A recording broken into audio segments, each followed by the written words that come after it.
11, alinéa 3, alinéa 3. Nous parlions de Bar Korva, qui malheureusement a échoué. Bien que son échec ne sème pas le désespoir chez Maïmonide, mais bien au contraire, lui permet d'identifier les critères pour savoir qui est le Messie.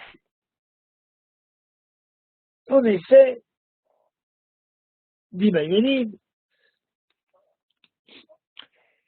il ne faut pas exiger du Messie comme preuve d'authentification qu'il fasse des miracles. Il peut en faire, il peut ne pas en faire, on n'en a rien à faire. Et la preuve à l'appui est que Bar Korba a été considéré comme Messie par Rabbi Akiva,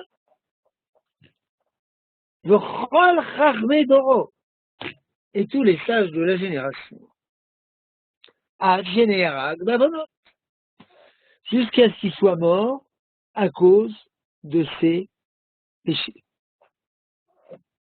Cet homme-là, d'envergure, malheureusement, a péché. Donc il s'avère, ayant péché, qu'il n'est pas le Messie. Et il est mort, il n'est pas le Messie, parce qu'un Messie mort n'est pas un Messie, nonobstant ce qu'en pensent d'autres que nous ne citerons point. Or, il aurait pu éviter cette mésaventure en lui demandant de faire quelques miracles. Alors il se serait avéré sur le champ qu'il n'est pas le Messie. Or, ils ne l'ont pas fait. Dit Maïmonide, Velo shalu mimenu chachamim, lo hot, velo mofet. Et les sages ne lui ont demandé aucun prodige et aucun miracle. C'est donc que le prodige et le miracle ne fait pas partie de l'authentification du Messie. Alors quoi oui, ça on le verra plus tard. Mais évidemment, nous pouvons nous poser une question pertinente. Donc il s'est avéré que la Rabbi Akiva et que tous les sages se sont trompés. Ça arrive qu'on se trompe. Mais s'ils se sont trompés, comment peut-on prendre leur comportement comme preuve à l'appui? Vous vous rappelez la démarche de Maïmonide? On ne demande pas au Messie de faire des miracles, car, Bar Korba, Rabbi Akiva et tous les sages ont prétendu qu'il était le Messie, jusqu'à ce qu'il se soit avéré le contraire, étant donné qu'il a péché et qu'il est mort. Étant donné qu'il est mort, il s'est avéré que ce n'est point le Messie. Kevan Sheneharag, étant donné qu'il est mort, Noda Sheno Mashiach. Ils se sont trompés. Non, ils ne se sont pas trompés. À la lumière des comportements de Rabbi Akiva et de Bar Korba, ils ont pris position comme quoi il était un Messie potentiel, qu'il était le Messie jusqu'à la preuve du contraire. Ah, il y a quelque chose comme ça. Eh oui, d'où le savons-nous? Patience. patience. Donc, ils ont pris position et ont décidé que pour l'instant, et jusqu'à la preuve contraire, c'était le Messie, en fonction des critères adéquats. Donc, ils ne se sont pas trompés. D'ailleurs, il n'y a pas écrit qu'ils se sont trompés. D'Ima, ils se sont représentés. Ils ont élevé une hypothèse de travail. Et à ce stade-là de notre analyse, on peut poser une question pertinente, plus avancée. Ne demandez pas au Messie des signes et des miracles, car Rabbi Akiva et les sages ne l'ont pas demandé. Mais Rabbi Akiva et les sages eux-mêmes, d'où le savaient-ils? Évidemment, nous avons une confiance pleine et entière dans nos sages, mais on a toujours le droit de poser des questions. D'où le savaient-ils eux? Souvent, le Talmud se permet de poser des questions avec humilité, avec respect. Quelle est la preuve à l'appui? Quel est le verset à l'appui? Réponse. Vikar advarim kachem. Tel est l'enseignement essentiel chez la Torah, car cette Torah est le choukia, mishpater, ses préceptes et ses lois, mishtanim, changent, l'olam ou le meolamim, pour l'éternité. Nous, on n'est pas des réformés et ni des conservateurs. La Torah, elle est éternelle, elle ne changera point. Le kol agoréa, le logorin mehen, on ne retranche rien. Mais on n'ajoute rien. Le kol, un motif, chacun qui ajoute. Au agoréa, ou qui retranche. Au shigila panim batora, ou qu'il a donné des interprétations fallacieuses de la Torah.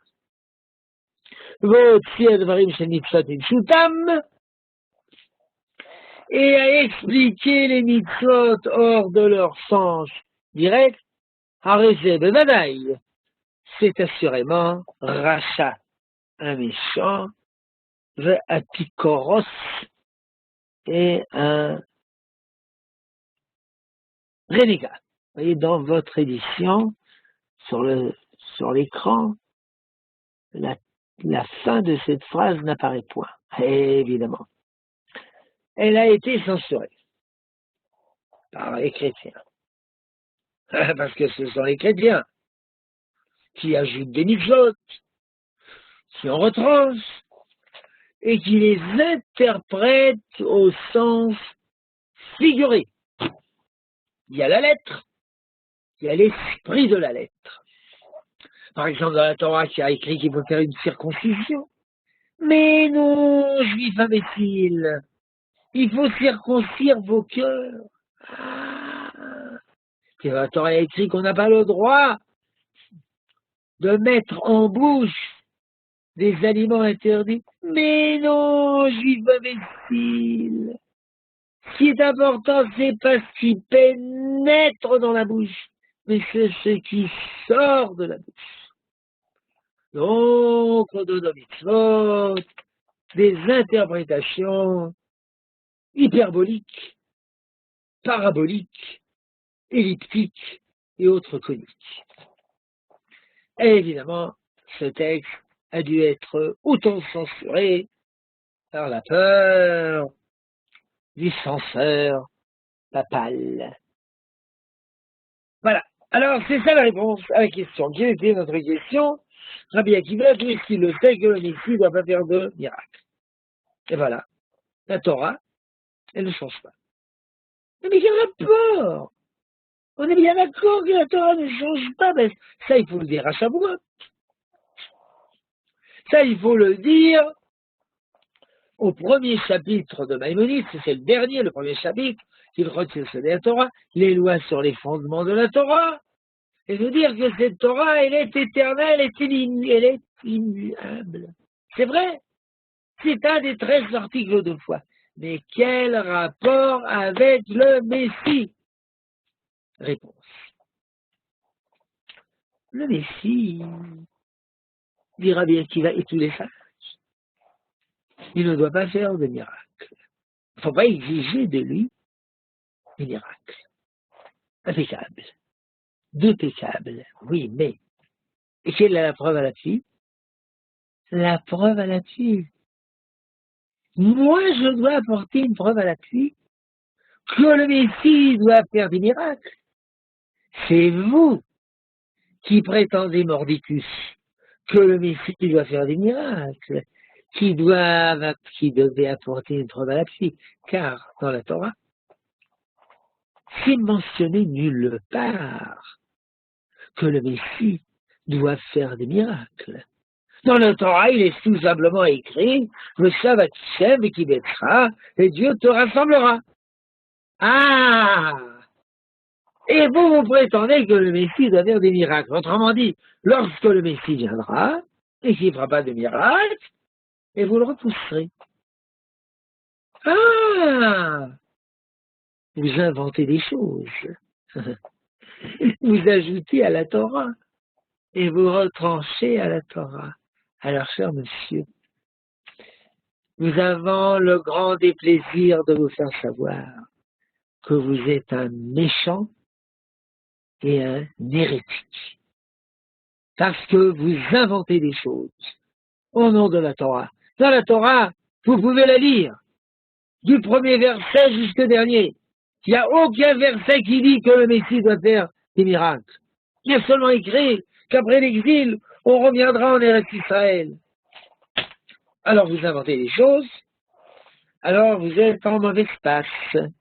Vous avez intérêt à vous rétracter et à faire teshuva le plus vite possible avant que la fulgurante punition vous frappe, parce qu'être à la fois méchant et hérétique, c'est pas très catholique. Enfin, c'est pas très suisse. Et maintenant, après cette analyse au négatif, autrement dit, le Messie, qu'est-ce qu'il ne faut pas chercher chez lui? Maintenant, venons-en au positif. Comment savoir qui est le Messie? Quels sont les critérias? Un critérium, en latin, 2 critérias du Messie. Réponse! Il n'y en a pas 1, ni 2, il y en a 6. Il y a mode Melech David. S'il se lève un roi de la maison de David. 1. 2. Hogeh Torah, qui étudie la Torah. 3. Oseg va mitzvot que David a dit, et il respecte les mitzvot comme son ancêtre David. Qu'est-ce Torah Shvirtam, Torah Shebalpé, conformément à la loi écrite dans le roi. 4. Le Yaakov, Kol Israël et l'Herba, ou le Chazek Vitka. Alors, j'en ai oublié une. Melech. D'abord, il y avait écrit un roi. 1. Un roi. 2. De la maison de David. 3. Étudiant la Torah. 4. Respectant les mitzvot. 5. Yaakov, Kol Israël, l'Herba, le Chazek Vitka. Et il contraint l'ensemble du peuple juif à suivre la Torah et à renforcer les brèches. 6, dit la Hashem, et il combattra les guerres de l'Éternel. 6 conditions. Tout d'abord, le Messie doit être un roi. Tout roi n'est pas forcément le Messie, mais tout Messie est forcément roi. Roi, ça ne veut pas dire président de la République. Roi, ça ne veut pas dire Premier ministre. Roi, c'est quelqu'un qui centralise tout le pouvoir. Ah mais nous, on est des démocrates. Démocrates. Déjà, pour savoir que la démocratie, c'est bête et méchant, il suffit d'être Platon. La démocratie, ça veut dire que la foule ignare vote pour des imbéciles qui savent les flatter et leur promettre d'accomplir tous leurs desiderata. C'est ça la démocratie. Il y a des gens incapables pour lesquels on vote. Évidemment, je ne parle pas de la Knesset de l'État d'Israël, ce sont tous des justes et des gens doués. Je parle de la France, de la Navarre, de l'Amérique, etc. Premièrement, c'est un roi. Deuxièmement, il est de la maison de David. Alors, où est-ce qu'on va trouver un mec de la maison de David? Oh, ça c'est une chose dérisoire. Il y a plein de gens dans le peuple juif qui ont un arbre généalogique juste au roi de David. Par exemple, ma femme. Alors quand mon fils il avait la bar mitzvah, je lui ai fait un arbre généalogique de lui jusqu'à David, 64 générations. J'ai montré un paplard avec toute la liste. Et j'ai dit, voilà, 64 générations te contemplent. 64 générations pour arriver à toi. Alors, prends tes responsabilités. Alors, ma femme m'a soufflé à l'oreille, t'arrêtes tes fadaises. Bon, alors j'ai arrêté mes fadaises et j'ai plié les paplards. En tout cas, des gens de la maison de David, c'est pas difficile à trouver. Troisième condition, qui étudie la Torah. Ben, évidemment qui étudie la Torah. Voir ci-dessus que chaque roi d'Israël doit étudier la Torah. Chaque juif, à plus forte raison, chaque roi d'Israël. Puisque la Torah, c'est la science. Comment faire réussir l'histoire de l'homme. Et le roi doit connaître la science, comment faire réussir non pas seulement l'histoire de l'homme, mais l'histoire de la nation. Et évidemment, il accomplit les mitzvot dans leur pleine exactitude. C'est bien évident. Chaque roi, un roi qui n'accomplirait pas les mitzvot, ne serait pas choisi comme roi. Et s'il avait été choisi,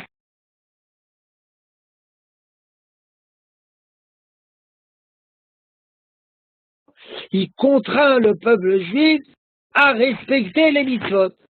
Ah, mais nous, on est contre la coercition religieuse, nous. Mais c'est un roi. Alors un roi, il y a des lois. Monsieur, feu rouge, stop. Coercition, c'est la coercition. Dans un État, il y a des lois, sinon c'est la pagaille.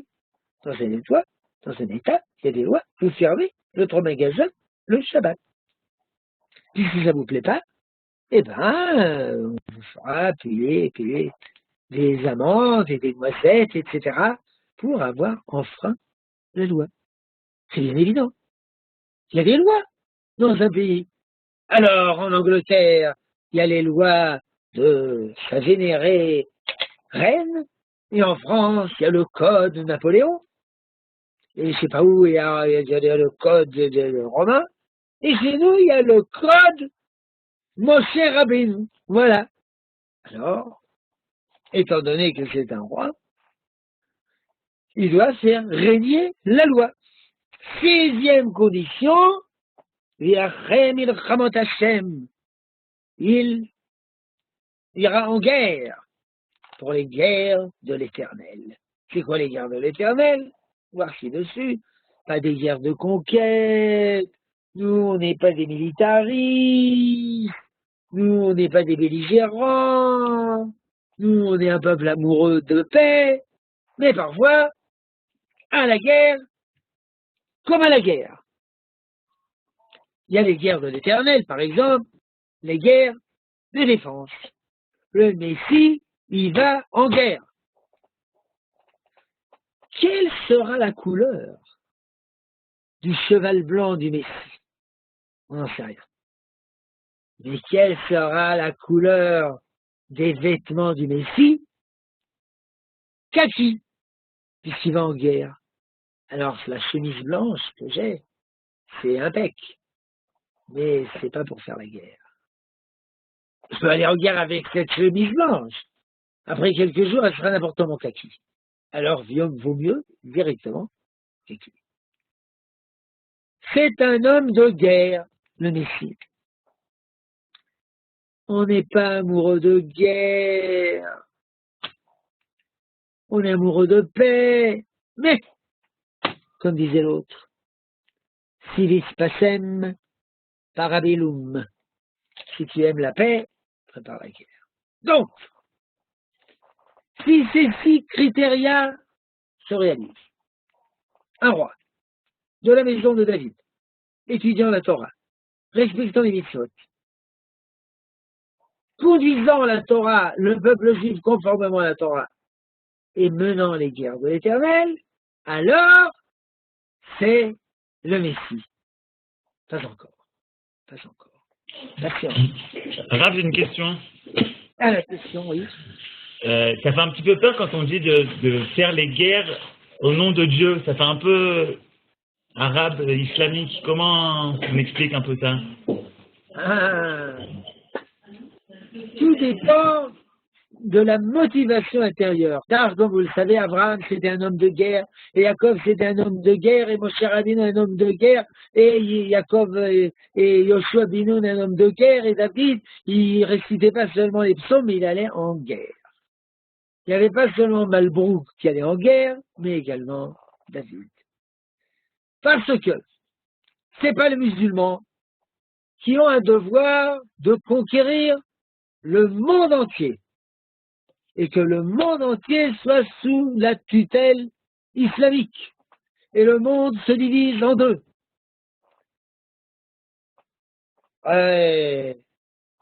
Dar al-Islam, le séjour de l'islam, ou Dar el-Harb, le séjour du glaive. Mais nous, on ne veut pas conquérir le monde entier. Nous, on veut seulement notre État à nous, qui n'est que un 500e, 1 sur 500 du Moyen-Orient. Mais pour ça, il fallait en guerre, comme nous l'avons dit. Pendant l'exil, miracle, on était une brebis au sein de 70 loups qui nous dévoraient. Et la dernière dévoration, c'était la Shoah. Et par miracle, on est encore vivant.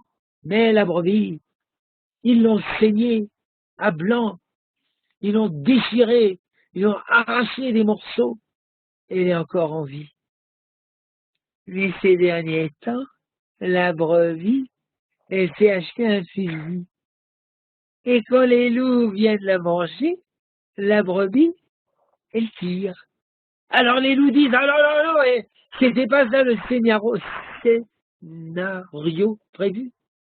Alors la brebis dit, eh oui, nouveau metteur en scène. Si vous nous enquiquinez, on tire. Voilà. C'est le message de la chèvre de Monsieur Seguin au loup. Il faut se défendre. Il faut une guerre de défense. Il faut aussi une guerre d'indépendance. Que faire dans ce monde?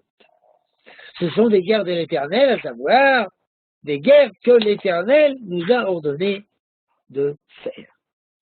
Maintenant, si le Messie répond à ces 6 desiderata, Areze Bechezkat sous Mashiach. Chazaka, c'est un terme légal qui désigne une situation qui n'a pas encore été prouvée, mais en attendant, jusqu'à la preuve du contraire, elle est telle. C'est un Messie possible, c'est un Messie présomptif, c'est un Messie virtuel. Par exemple, Sabbatai Tzvi, était-il conforme à ces définitions? C'était un roi? Non.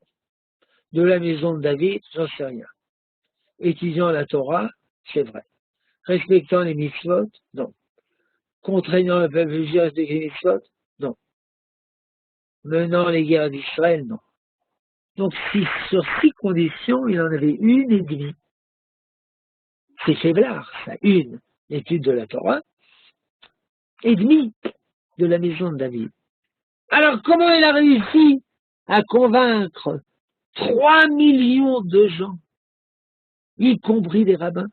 Réponse, il était charismatique. Il était charismatique. Ou autre exemple,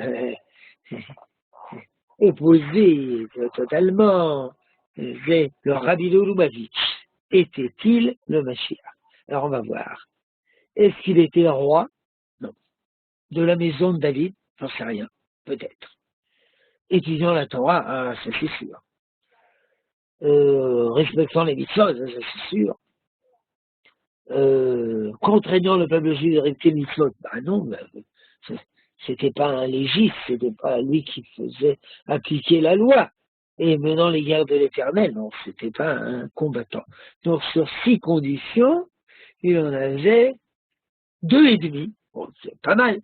C'est mieux que 1,5. Mais c'est pas 6. Et même celui qui répond à ces 6 conditions, ça veut dire qu'il est peut-être, qu'il y a des chances, qu'il y a des possibilités qu'il soit le Mashiach. Exemple, Bar Korba. Voilà, Bar Korba. Bar Korba précédemment cité répondait à ces 6 conditions.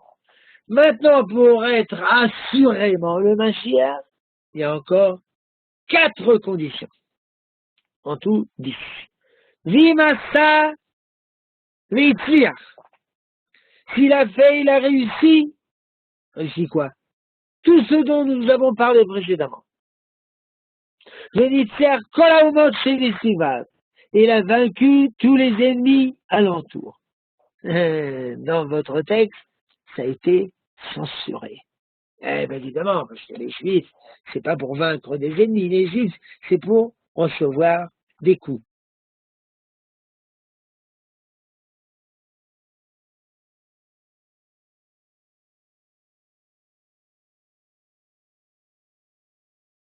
Tous les exilés d'Israël, Arrêt, Zé Mashiach, Bevadaï, c'est assurément le Mashiach. Donc il y a encore 4 conditions. Tout d'abord, avoir réussi tout ce qu'il a fait. Par exemple, conduire le peuple juif conformément à la Torah, le mener à respecter la Torah. Secondement, vaincu tous les ennemis alentour. Parce que de nos jours, on a 300 millions d'ennemis, c'est quand même pas mal, qui sont soutenus par 1 milliard de musulmans et 1 milliard de chrétiens, donc il reste encore du pain sur la planche.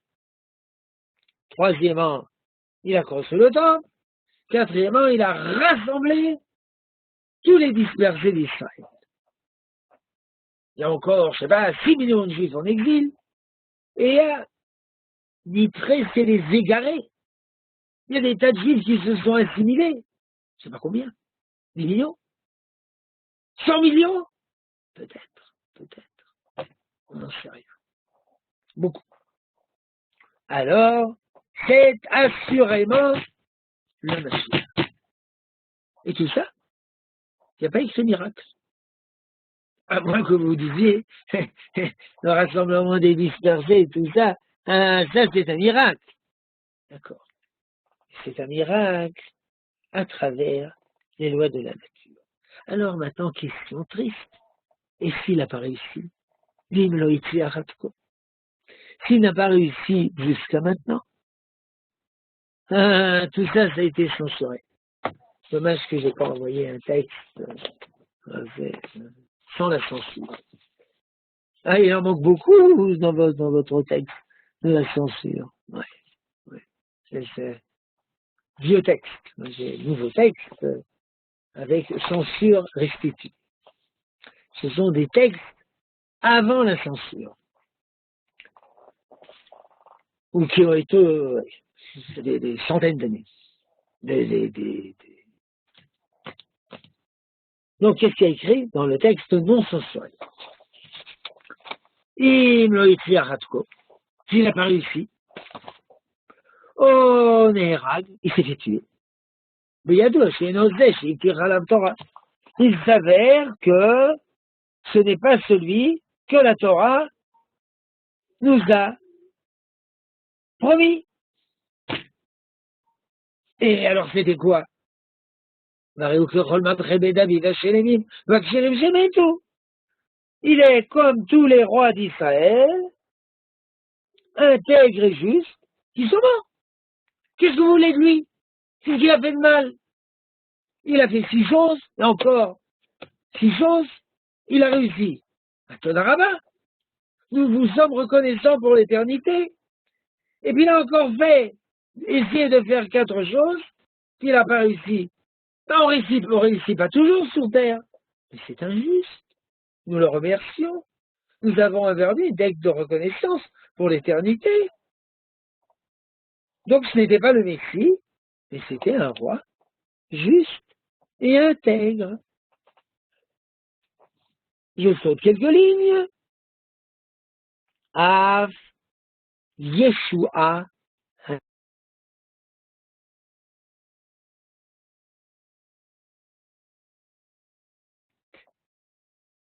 J'ai dit ma. Si c'est imaginé. Sheye Mashiach. Qui serait le Mashiach? Vénérag Bevedin. Il a été mis à mort en tribunal rabbinique. Un tribunal rabbinique? Alors, c'est les Juifs qui ont tué Dieu. Les Juifs n'ont pas tué Dieu parce que Dieu, on ne peut pas le tuer. Mais c'est les Juifs qui ont mis à mort Jésus. Mais pendant des centaines d'années, on a dit le contraire. Mais évidemment, on a dit le contraire. Ou plus exactement, on n'a rien dit. Parce que sinon, on se serait fait assassiner. Mais évidemment, c'est nous qui l'avons mis à mort. Mais non, on peut pas aller à mort sur une croix avec des clous, puis le type, il souffre. Mais évidemment qu'on ne l'a pas mis en croix avec des clous. Ça, c'est de l'imagination. C'est les Romains qui faisaient ça. Ça a été écrit 300 ans après. Alors 300 ans d'imagination moyenne-orientale, alors ça brode. Mais c'est nous qui l'avons mis à mort. C'est pas Maïmonide qui a inventé ça. C'est écrit dans le Talmud. Dans le Talmud aussi. En texte censuré. Dans le traité Sota. Je ne me rappelle plus quelle page. Peut-être 44. Alors, Jésus de Nazareth, qui s'est imaginé qu'il serait le Messie, et il a été mis à mort en tribunal rabbinique, Var Nitnabe Bo Daniel. Daniel a déjà prophétisé à son égard. Comme il est écrit. Shenemar, ou Bnei Paritzeam Raïgim Nassou, la Mitrajan Virshalo. Des scélérats, des enfants scélérats de ton peuple se flatteront. Ah ben voilà, il a récupéré le texte. Vous faites Je dis juste aux auditeurs qui peuvent faire un zoom. Au-dessus du texte, il y a 2 signes plus et moins, ils peuvent zoomer. Voilà. Il a récupéré le texte censuré. Alors, on en est à la 2e ligne, là-bas c'est écrit en jaune. Oublié par les Tervra, les enfants scélérats de ton peuple, Yinnasu la mitrazon et Chalou. Ils se flatteront de réagir la division, mais ils succomberont. Ils rateront. Évidemment, ils rateront. Mais Rieshera, y aurait-il, Nirsol Gadol Misé, un échec plus grand que cela?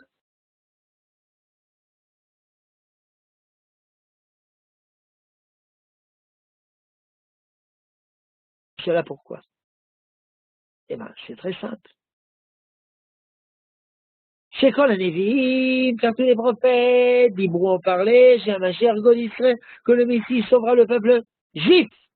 Au Moshiach, il amènera leur délivrance.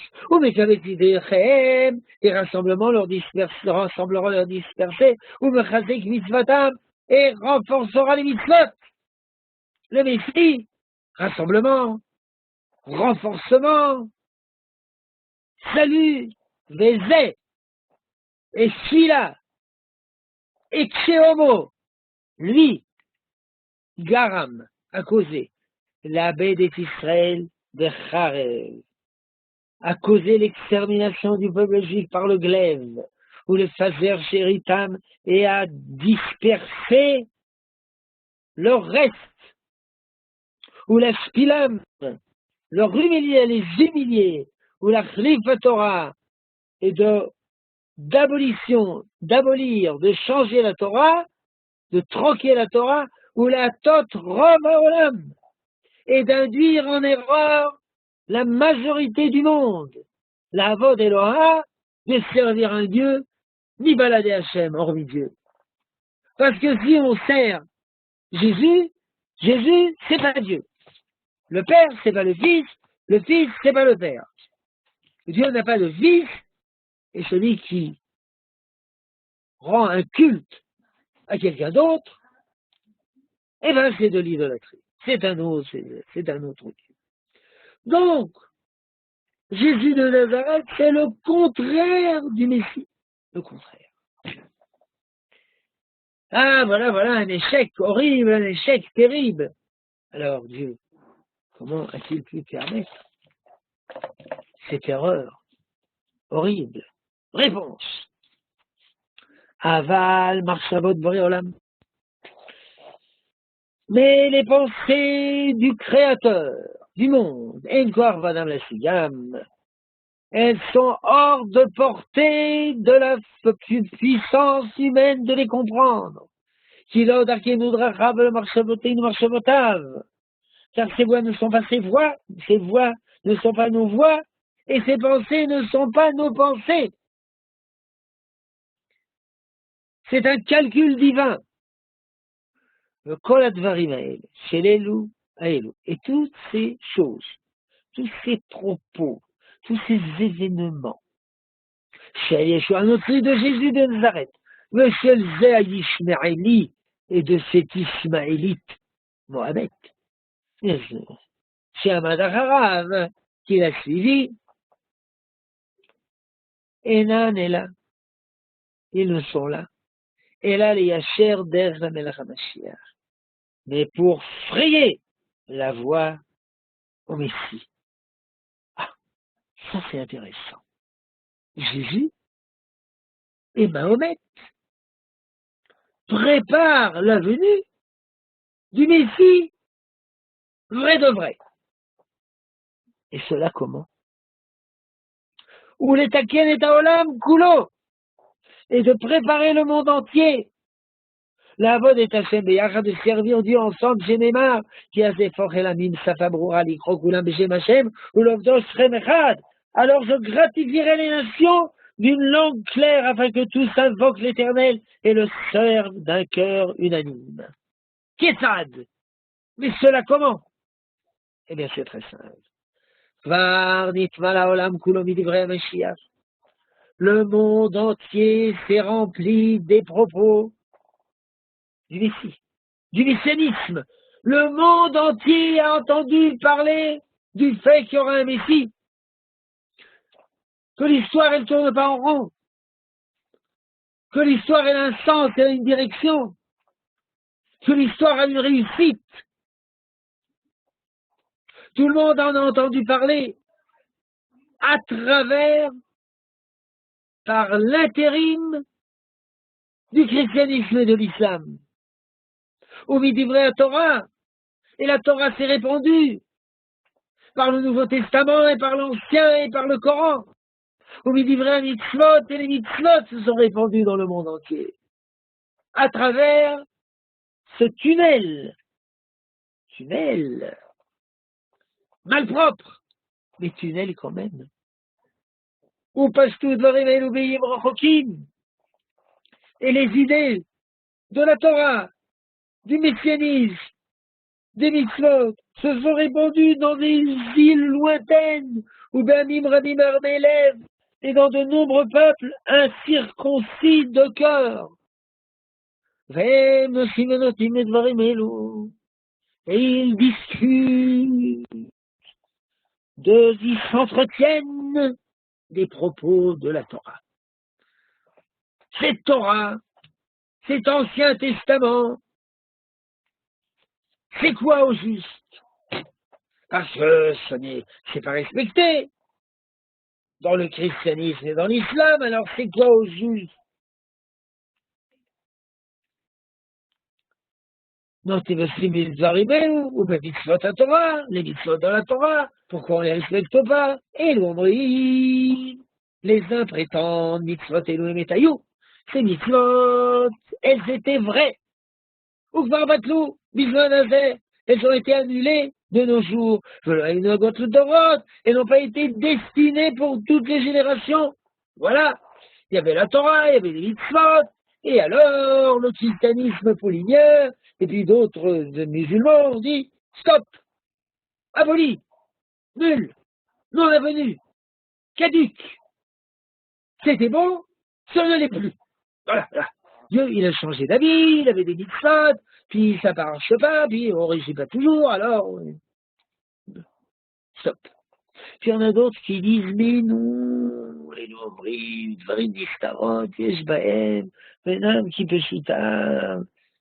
Elles ont une signification secrète et ne doivent pas être pris au pied de la lettre. Les juifs, imbéciles, ils prennent les mitzvot au pied de la lettre. Nous, les chrétiens, on prend l'esprit des mitzvot. Ukvar bar Mashiach est venu notre Messie bien-aimé, Jésus, Vigilan Istareem, et il nous a découvert le sens caché des mitzvot. Alors il parle, et puis il discute, il s'occupe de longues parleries, comme on disait en vieux François. Et quand viendra le vrai Messie, Bémet, le vrai, Veyatzliach, il réussira, Veyaroum, il se dressera, Veyinasé, il triomphera, Miyad, immédiatement, Emkulam Chosrim Veyodim, tous reviendront et reconnaîtront chez Sheker Nachalou Abotem, que leurs ancêtres n'ont hérité que le mensonge, ou chez Nebiem, et que leurs prophètes, Vavotem, et leurs ancêtres, Iteum, les ont trompés, que le Nouveau Testament, c'est du bluff, et le Coran, c'est du bluff, c'est une falsification de la Torah, c'est une Torah tronquée, et tous le reconnaîtront. Donc, ces deux religions ont frayé la voie pour le vrai Messie. Parce que sinon, quand le Messie viendrait, et puis il dirait, moi je suis le Messie, ils ne savent pas ce que ça veut dire, ce thème de Messie. Ils ne savent pas ce que c'est la Torah, ils ne savent rien. Donc, c'est la sagesse divine qui a décidé qu'il en sera ainsi. Et de ce fait, à la grâce de Dieu, nous avons terminé le chapitre 11. Et la prochaine fois, c'est le dernier cours la prochaine fois. Dommage, parce que je commençais à m'intéresser. Nous essaierons de finir tout le chapitre 12. Le chapitre 11 parle du Messie et le chapitre 12, l'époque messianique. C'est quoi l'époque messianique? Qu'est-ce qui va se passer au juste? Si vous voulez le savoir, vous êtes invités à nous rejoindre la semaine prochaine.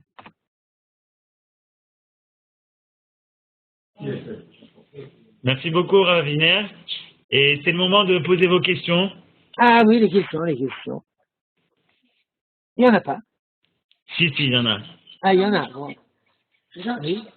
Alors en fait, si j'ai bien compris, on aura moyen de savoir que Mashiach est Mashiach que à la fin de tout ce processus.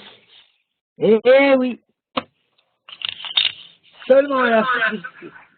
S'il réussit les 6 premières étapes, alors il y a des chances, il y a des candidats pour être Mashiach. Il a des données pour être Mashiach. Mais pour être sûr, il faut qu'il ait réussi les 4 autres étapes. Et après, il commencera évidemment son grand travail. C'est vrai.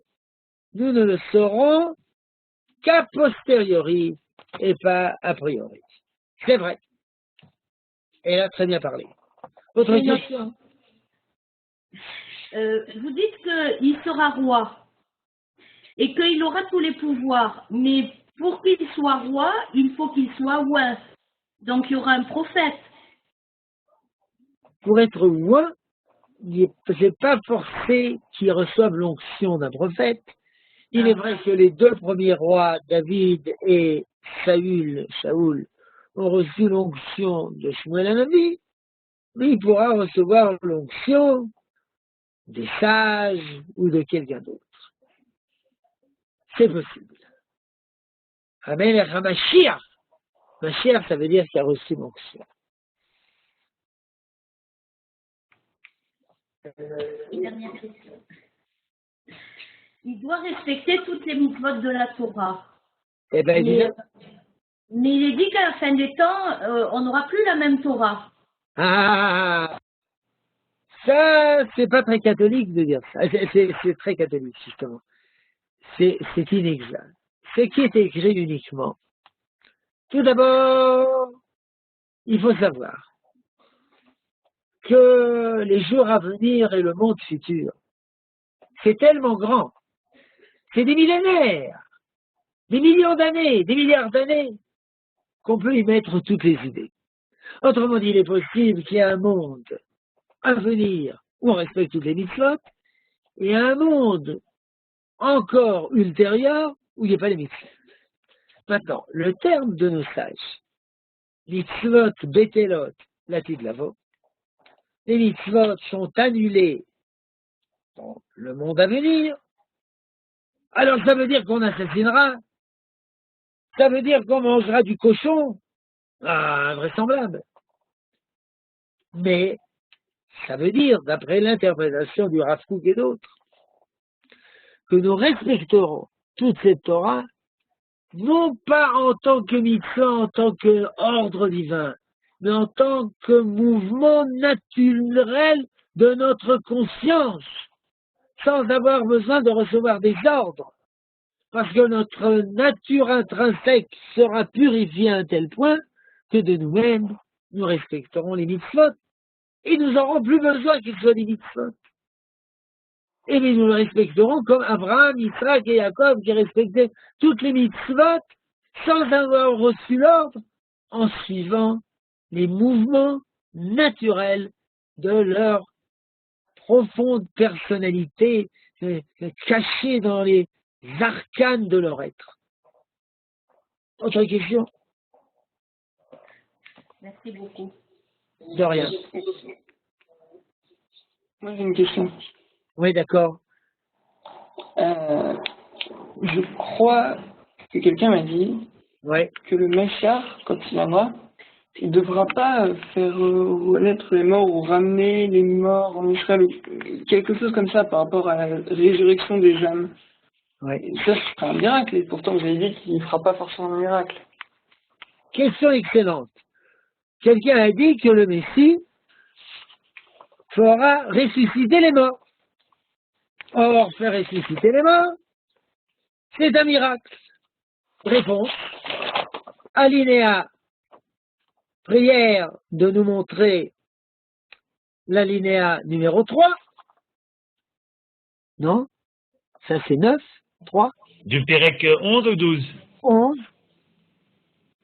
Voilà. Ah, il y a les Aldatra qui ne viennent te dire. doit faire des signes et des prodiges, ou Mechadesh Dvarim Baolam, et innover des choses dans le monde, or, Mechaye Metim, ou faire ressusciter les morts. Donc c'était dans la linéa numéro 3 que nous avions déjà étudié, où Maïmonide le dit explicitement qu'il ne te vienne pas à l'esprit que le Messie doit faire ressusciter les morts. Si Maïmonide nous dit que ça ne te vient pas à l'esprit, c'est donc que ça vient à l'esprit des gens. Et c'est pourquoi je mets en garde. Ça ne veut pas dire qu'il n'y aura pas la résurrection des morts.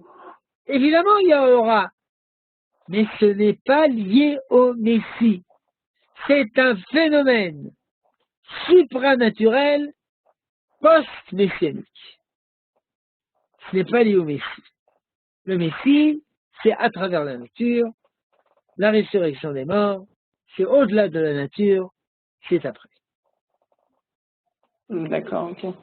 Autre question? Oui, j'ai une autre question, mais comme d'habitude, elle est un peu décalée par rapport à ce qu'on vient d'étudier. Est-ce que je peux la poser? Moyennement paiement.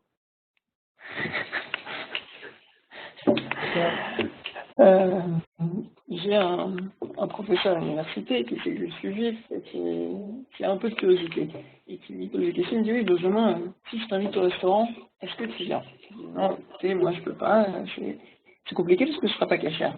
Il me dit pourquoi tu peux pas manger ça, pourquoi tu peux pas manger ça, qu'est-ce que tu peux pas manger? Bon, il m'a posé à peu près une cinquantaine de questions et j'ai dû répondre non à peu près à toutes les questions.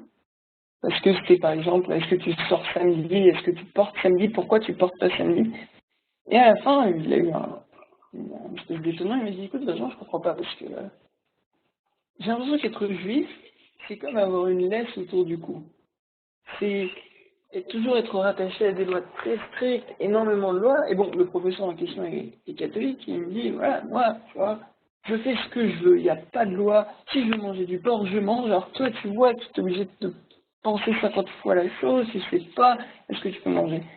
Et bon, on va dire qu'après ce constat, c'est pas que j'étais d'accord, mais je sais absolument pas quoi répondre, parce que il a plus ou moins raison, c'est vrai qu'on a beaucoup de lois, et pour eux, ça nous empêche de vivre, et c'est absolument pas quoi répondre.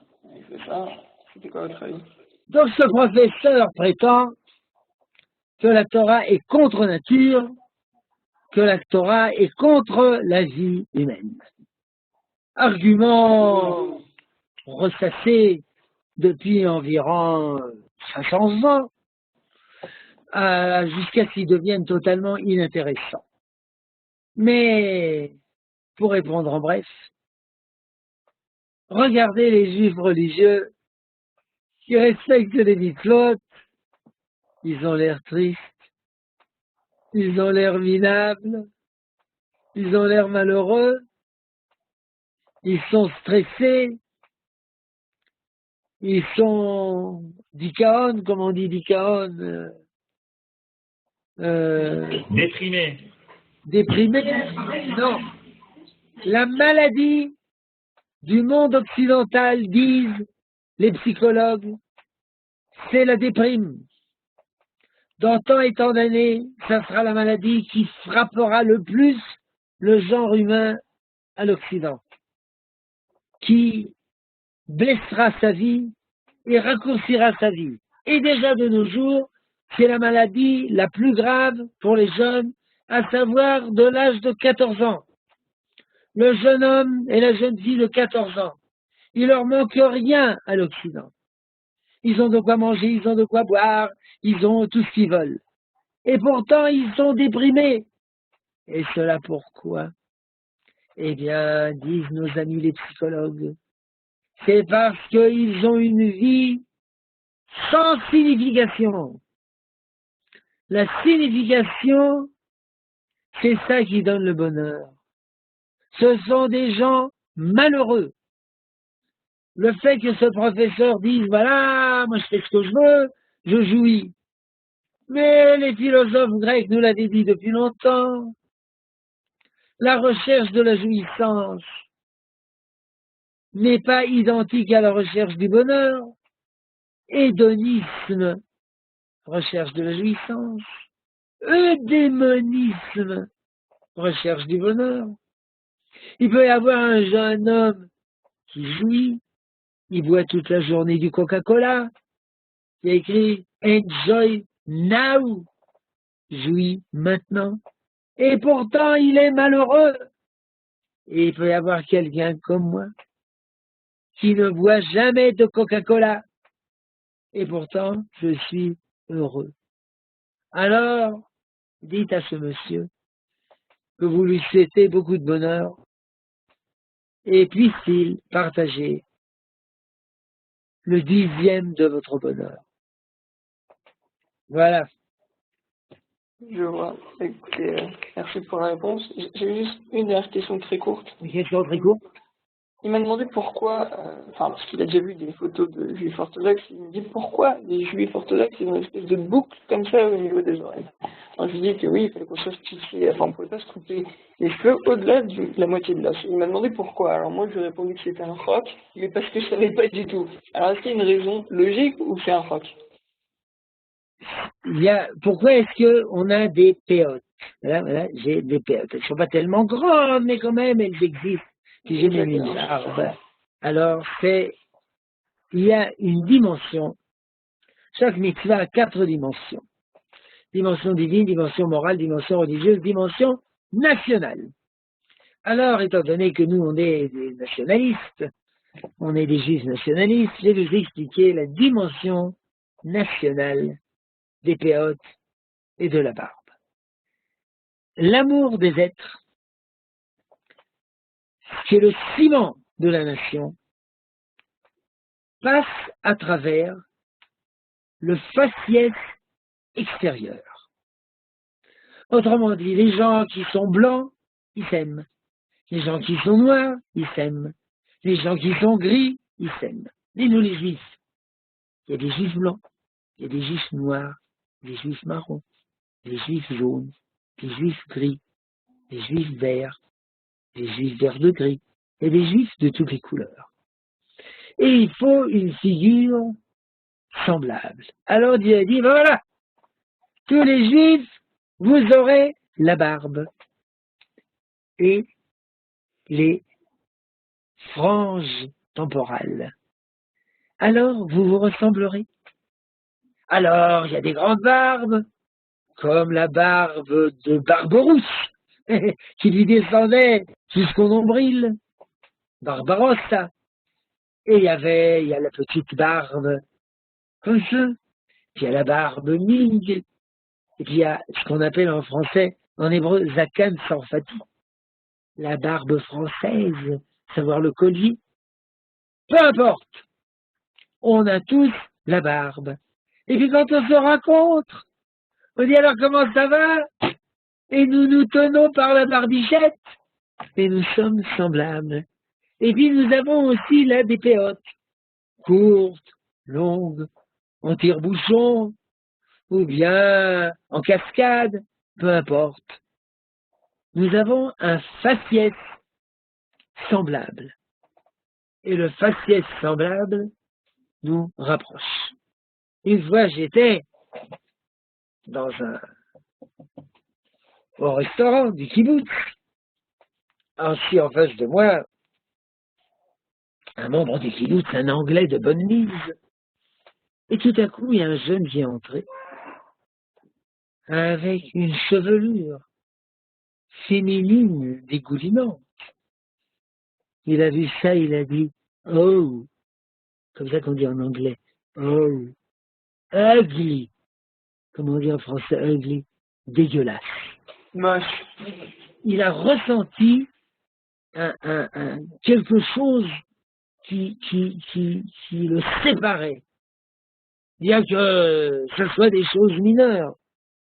Mais qui se ressemblent, s'assemblent. Alors, on a tous la barbe, et on a tous des péotes, et ça nous rapproche. C'est très simple. Il fallait y penser. Elementary, Mr. Watson. Merci beaucoup. Je vais dire ça à mon professeur dès demain matin.